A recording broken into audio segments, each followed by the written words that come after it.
पृथ्वी पर देवों के देव महादेव शिव शंकर के दर्शन हो ना हो, लेकिन इनके निवास का दर्शन मनुष्य के भाग्य में अवश्य लिखा है। हिमालय की गोद में बसा है यह कैलाश पर्वत, जिसे हिंदू मान्यताओं के अनुसार शिव जी का निवास स्थान माना जाता है। यह दुनिया का सबसे ऊंचा पर्वत भले ना हो, लेकिन इसके सामने अन्य सभी पर्वत फीके पड़ जाते हैं। और इस पर्वत की महानता इसी बात से होती है कि आज तक मनुष्य या मनुष्य की बनाई हुई कोई भी मशीन इस पर्वत पर नहीं चढ़ पाई है। बताते चलें कि जिसने भी यह दुस्साहस किया है उसे मृत्यु ही प्राप्त हुई है।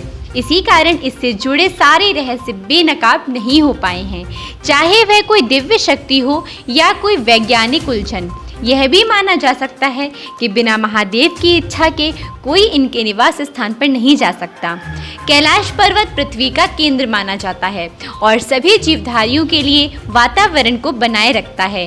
कैलाश पर्वत की चोटी दिशा को दिखाने वाले कंपास की तरह है और इसी तरह यहाँ से 4 नदियों का उद्गम भी हुआ है, जो क्रमशः ब्रह्मपुत्र, सिंधु, घाघरा और सतलज हैं। ये चारों नदियाँ 4 दिशाओं को दर्शाती हैं। यह माना जाता है कि कैलाश पर्वत की चोटी पर इंसान और भगवान का मिलन होता है।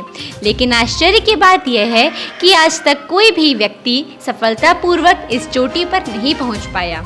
इस पर्वत के समुद्र तल से ऊंचाई 6714 मीटर है, लेकिन इसकी भव्यता इसकी ऊंचाई से नहीं वरन इसके आकार से है। शिवलिंग के आकार का यह पर्वत अपने आप में ही एक मंदिर है और जब बर्फ से ढके पर्वत पर सूर्य की किरणें पड़ती हैं तो यह सोने की तरह चमक उठता है।